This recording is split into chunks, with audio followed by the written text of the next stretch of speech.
Sari tiba-tiba ngedekat ke arah si Risa.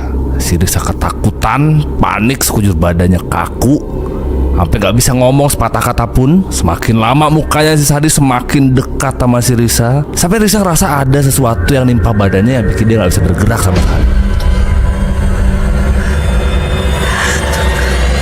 Kadang lihat situasinya panik, si Ajam bacain doa tuh. Situasinya semakin mencekam, panik, tapi si Ajam sama supirnya gak bisa gerakin badannya sama sekali.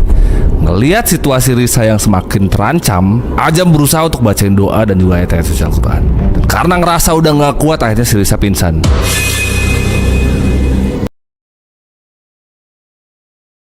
Adalah satu orang yang duduk di sebelah Pak Kades ini, ngomong dan bisik sama Pak Kades. Syukur ya Pak Kades, tumbal udah aman. Nah, kaget lah Bima. Denger itu dia panik, dia keringet dingin dia. Udah harusnya dia bisa cabut malam ini juga, tapi nggak bisa karena ketahan acara ini. Denger ini, wah udah, pokoknya gua harus balik detik ini juga.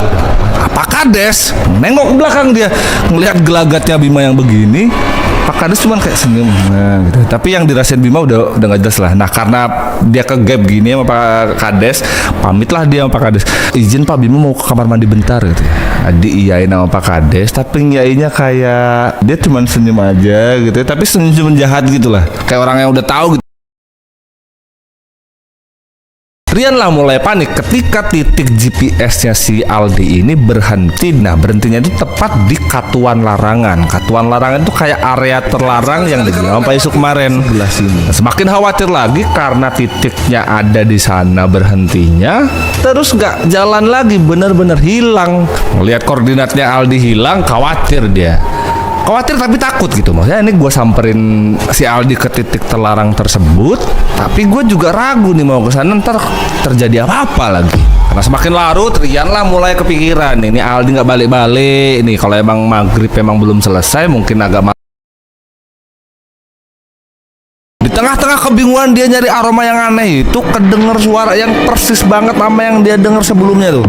Ada kayak suara rantai diseret gitu, yang suaranya kalau yang malam itu dia denger cuman lewat doang di depan rumahnya si Agus.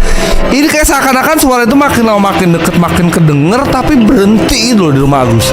Makin lama dia perhatiin bau bunga sama suara tadi, suara sama bau itu makin lama makin deket gitu, makin deket banget sama rumahnya Agus. Nah, makin bingung dia. Orangnya Pak Surya langsung beresin 10 orang itu. Setelah mereka lagi pada ribut gitu, Pak Surya lah nyelamatin si Lala. Semua ikatan tangan, kaki segala macam di kursi yang Lala tadi diikat dilepas sama Pak Surya. Pak Surya cuman bilang, lari cepet sekarang, kau keluar dari gudang ini dan gak perlu nengok lagi ke belakang. Sejak itu Lala lah berhasil diselamatin sama Pak Surya. Malam itu Pak Surya, Lala sama orang-orang yang datang sama Pak Surya tadi, mereka lah langsung balik lagi cabut ke Jakarta. Sepanjang perjalanan, jalur yang menurut orang-orang sana adalah gerbang pintu masuk ke Wentira, yang tepatnya ada di tengah-tengah Palu dan juga Parigi. Secara tidak sengaja si Pak Dodi ini masuklah ke kota Wentira itu. Bener apa yang udah diceritain sama orang-orang, itulah yang dialami nama Pak Dodi. Dia masuk ke sana, dia ngeliat semua bangunan-bangunan itu kayak bangunan-bangunan kota masa depan, yang semua bangunan itu warnanya kuning kemasan. Yang dirasain sama Pak Dodi saat itu antara dia takjub dan bingung. Dia ngerasa takjub karena untuk kali pertamanya dia ngeliat ini gitu. Tapi yang bikin dia bingung, dia hafal betul tuh jalur itu. Perasaan sepanjang dia ngelewatin jalur itu nggak pernah tuh dia ngelewatin tempat itu. Yang bikin Pak Dodi bingung, selama dia ada di kota Wentira ini, dia selalu di tempat yang sama. Kemanapun dia mau nyari,